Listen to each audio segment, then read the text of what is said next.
मुंबई में जे हॉस्पिटल पर लगभग 500 राउंड गोलियां चली। यह गोलियां दाऊद इब्राहिम के गुर्गों द्वारा चलाई गईं। दरअसल हॉस्पिटल पर हमला करने का कारण यह था कि उस समय दाऊद इब्राहिम गैंग यानी डी कंपनी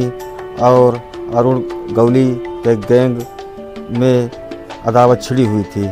और इसमें दाऊद इब्राहिम के लोगों ने अरुण गौली के भाई पप्पा गौली का मर्डर करवा दिया और उसके बाद में अरुण गौली भी दाऊद के करीबी क्या उसके बहनोई की हत्या अपने गुर्गों से करवा दिया और हत्या करवाने के दौरान अरुण गौली गैंग के लोगों को वहाँ की लोकल भीड़ ने पकड़कर कुछ लोगों को तो मार के अधमरा कर दिया और 1-2 लोगों की मृत्यु भी हो गई। जो लोग हत्याकांड में शामिल थे और पब्लिक द्वारा पिटाई के दौरान घायल हुए, उन लोगों को मुंबई के जे हॉस्पिटल में भर्ती कराया गया ताकि उनका इलाज हो सके, वो भी पुलिस की निगरानी में। जब यह बात दाऊद इब्राहिम गैंग को पता चला कि उसके बहनोई के कातिल जे हॉस्पिटल में भर्ती हैं, तो उसने यह योजना बनाई कि उनको उसी हॉस्पिटल में घुसकर मार दिया जाए। दरअसल दाऊद इब्राहिम गैंग के छोटा राजन और छोटा शकील में आगे बढ़ने की होड़ मची हुई थी। इसी होड़ में और दाऊद इब्राहिम दुबई में बैठकर पूरे डी कंपनी को ऑपरेट कर रहा था। जब दाऊद इब्राहिम ने छोटा राजन को यह काम दिया कि हसीना पार करके पति की मौत का बदला लेना है, तो उसमें छोटा शकील ने बढ़ चढ़कर हिस्सा लिया और वह दाऊद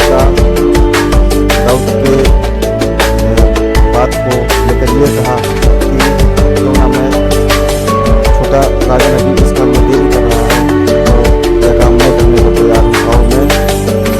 सुरक्षा चाहे जिस तरह की हो, मैं उस हॉस्पिटल पे ही हमला करके उन लोगों को मार दूंगा। इससे दाऊद ने तुरंत हाँ कर दिया कि ठीक है, उसे तो अपने बहनों की मौत का बदला लेना था और वह बिल्कुल बेचैन था कि किस तरह से उसके बहनों के पति के हत्यारों का बदला लिया जाए।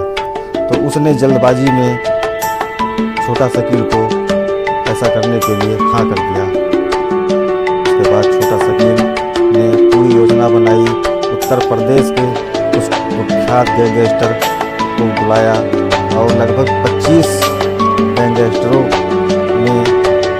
मिलकर मुंबई के जे हॉस्पिटल पर हमला किया। यह जे हॉस्पिटल का हमला इतना खतरनाक और इतना तबाही वाला हमला था कि जिसने भी सुना और यहाँ तक कि सरकार, दिल्ली की सरकार भी हिल गई, क्योंकि इस हमला में पहली बार भारत के गैंगस्टर द्वारा किया गया। इसमें अस्पताल में एडमिट वो लोग जो सीना पार करके पति को हत्यारे थे, उसमें से एक लोग की शूट आउट में मृत्यु हो जाती है और एक लोग जो जिसको किसी दूसरे वार्ड में शिफ्ट कर दिया जाता है, यह पता नहीं था उन लोगों को कि एक दूसरा जो है उसको किसी दूसरे वार्ड में शिफ्ट किया गया है, जिससे उसकी जान बच जाती है और इस पूरे घटनाक्रम में 2 पुलिस वालों की भी जान चली जाती है। यह घटना अरुण गौली गैंग और डी कंपनी के दाऊद इब्राहिम के बीच में बिल्कुल आमने सामने की गैंगवार की घटना थी। इससे पूरा सरकार, पूरा तंत्र हिल गया और इस घटना को लेकर पूरे देश में चर्चा होने लगी और तभी से दाऊद का खौफ इतना बढ़ गया कि लोग इसके नाम से ही सिहर जाते थे, कांप जाते थे। और उसके कुछ समय बाद मुंबई के 1993 की घटना हुई, जिससे जो कुछ रहा सहा कसर दाऊद के बारे में था वह भी पूरा हो गया। और लेकिन क्या वो तो पहले से ही दुबई में बैठ भारत छोड़कर उसके पूरे परिवार के सदस्य लोग, उसके भाई, सब लोग दुबई जा चुके थे। जो